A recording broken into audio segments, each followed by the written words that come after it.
Hello everyone, today we are going to start with the second chapter of class 12 biology, that is sexual reproduction in flowering plants. In the first chapter we have seen different types of asexual reproduction method. In this chapter we will discuss the sexual reproduction method in flowering plants. Flowering plants, particularly over here where we are going to discuss about the angiospermic flower. Now, what is sexual reproduction? Sexual reproduction means production of a new organism by production and fusion of male and female gametes. Okay, so here for the reproduction, the main important part of the plant is flower. And what is flower? That is the modified stem. Flower we can use, we use from the ancient time for the different purposes. Say for an example, if we want to show the love, affection, happiness, grief and many other things. So here flower is a reproductive unit, we can say, and in this flower there are male gametes and the female gametes. They will produce male gamete and female gametes. So here, if we discuss the sexual reproduction in plants, we have to say the fusion of the gamete, not only the production. Why? Because production can be possible in some cases where without sexual reproduction, new organism or new plant can be produced. So we will say sexual reproduction is the production and fusion of male and female gametes. So what are the parts of the flower? As we said, flower is a reproductive unit. So the flower contains 4 different plants: calyx, corolla, androecium, gynoecium. The basic structure that we know, that how these flowers look like and where these parts are located. As we have studied in standard 11, we all aware of these different plants. So we'll go further. Now look at here. Sexual reproduction steps are divided into 3 steps. One, that is A, pre-fertilization. Before the fertilization, the steps taken place means the preparation for the fertilization. That is called the pre-fertilization. Second is fertilization. Here what happened? This is called the double fertilization. Why? That we understand later on when we study this particular topic. So fertilization followed by pre-fertilization followed by the fertilization means double fertilization, and after fertilization, post-fertilization events will take place. First step, pre-fertilization events include 4 different steps: male reproductive structure and events. Second one, female reproductive structures and events. Third, pollination. Fourth is pollen-pistil interaction. In male reproductive structures and events, we going to study about what is the male reproductive structure and what events takes place to generate the gamete. So from the structure to the gamete formation we will study. What is the male reproductive structure? We will say that is the stamen. Stamen is also termed as microsporophyllus or androecium. As we know, androgen is the male hormone that secretes in the human male. So when the andro words comes, is something related with the male.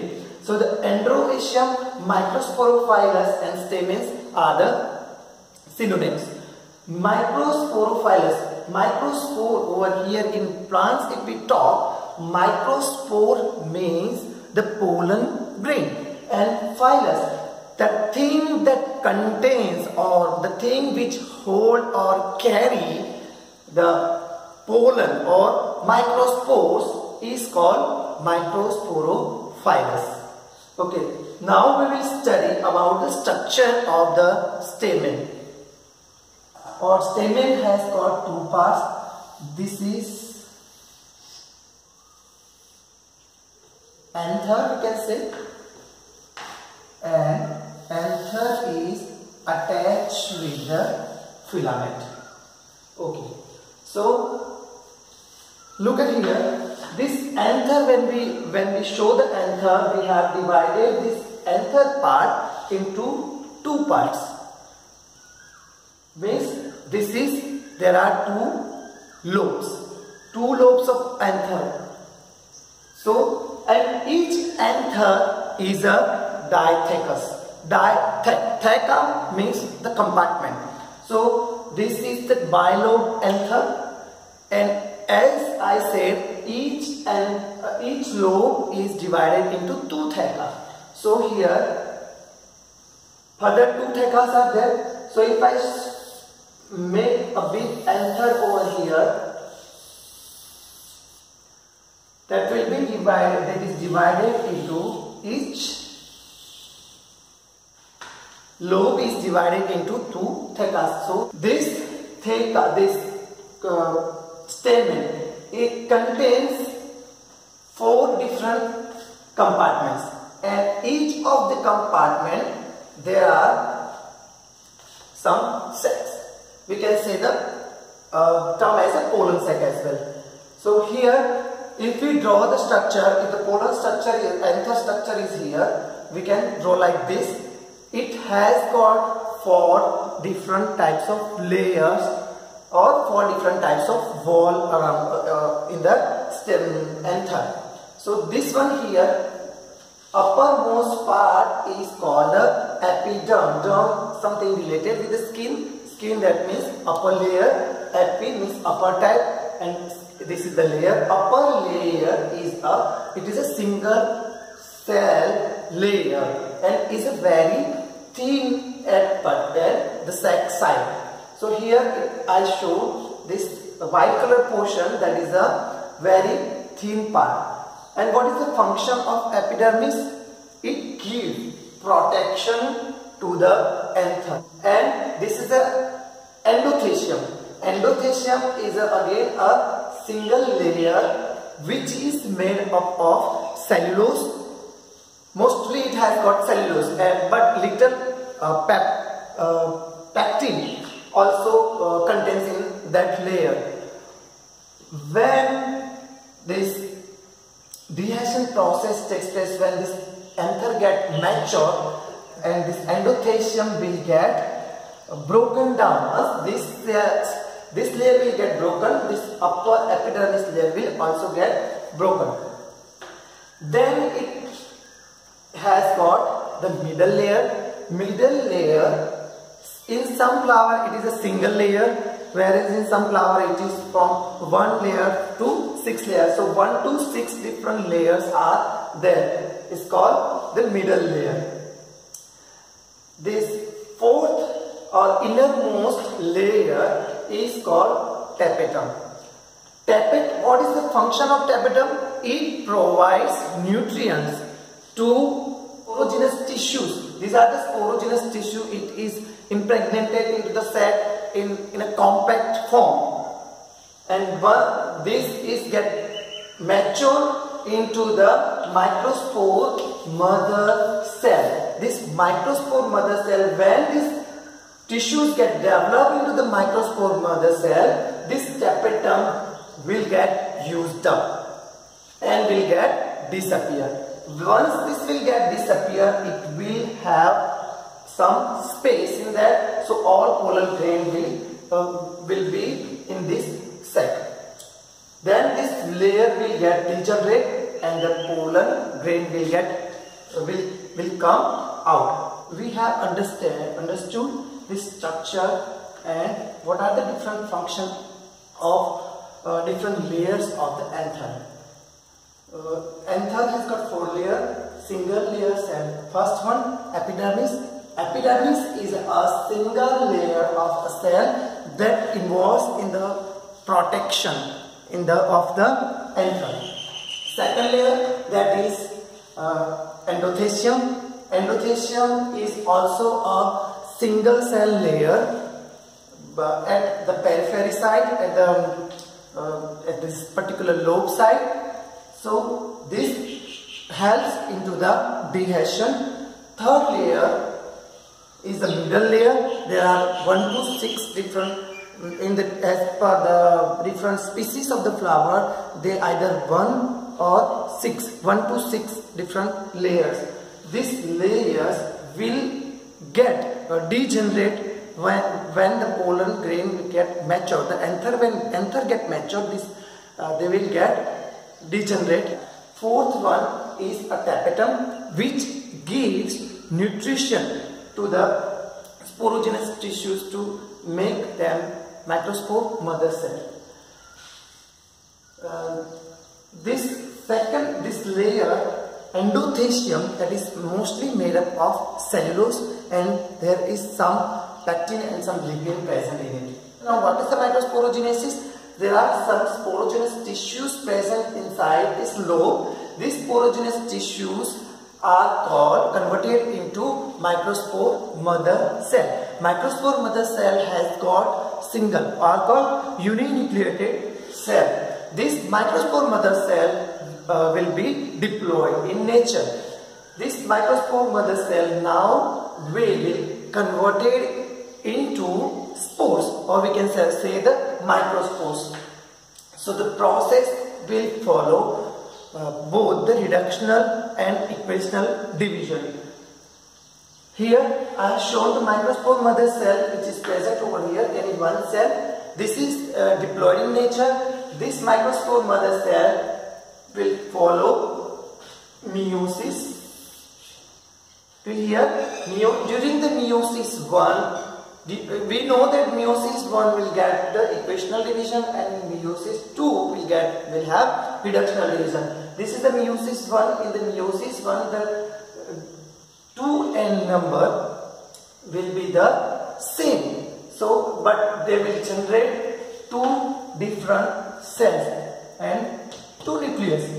In the meiosis 2, that will again converted into 4, or we can say the tetra. This tetra is called the tetrahedral tetra. Something like this: 1, 2, 3, 4. This tetrahedral tetra is in this tetrahedral tetra, all these 4 cells are joined together. Once this anther get dry, this tetrahedral tetrad will get dispersed, and these 4 spores will generate.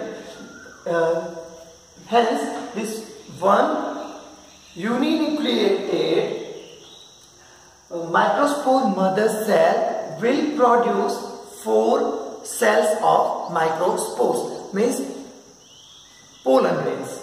Okay, now this is the structure. This is the single microspore, we can, or the pollen grain. Here the bigger structure I have shown. This microspore or pollen grain is made up of 2 different walls, and 1 nucleus is present in at the initial level.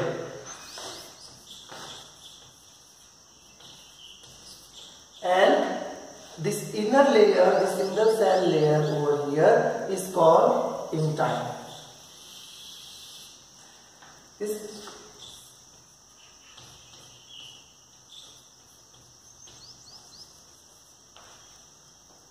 Okay, this enzyme is made up of sporopollenin.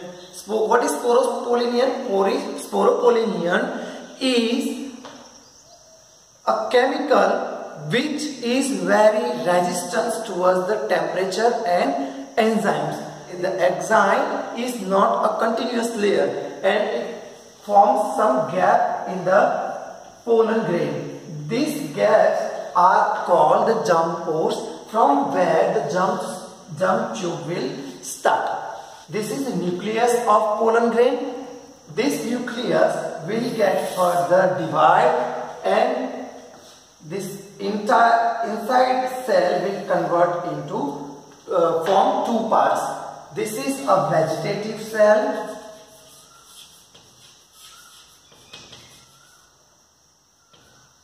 and this is the germinative cell.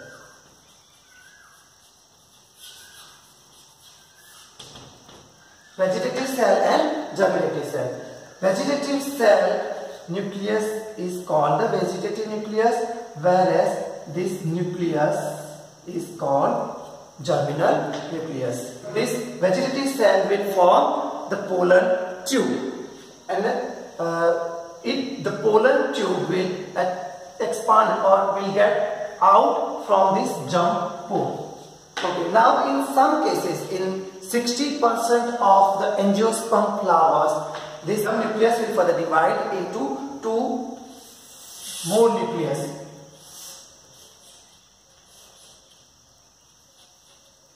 Okay, see, at the maturity, and that will come out from the pollen tube.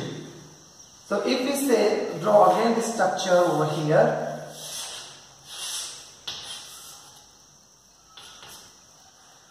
This in the vegetative cell will make the pollen tube. So the pollen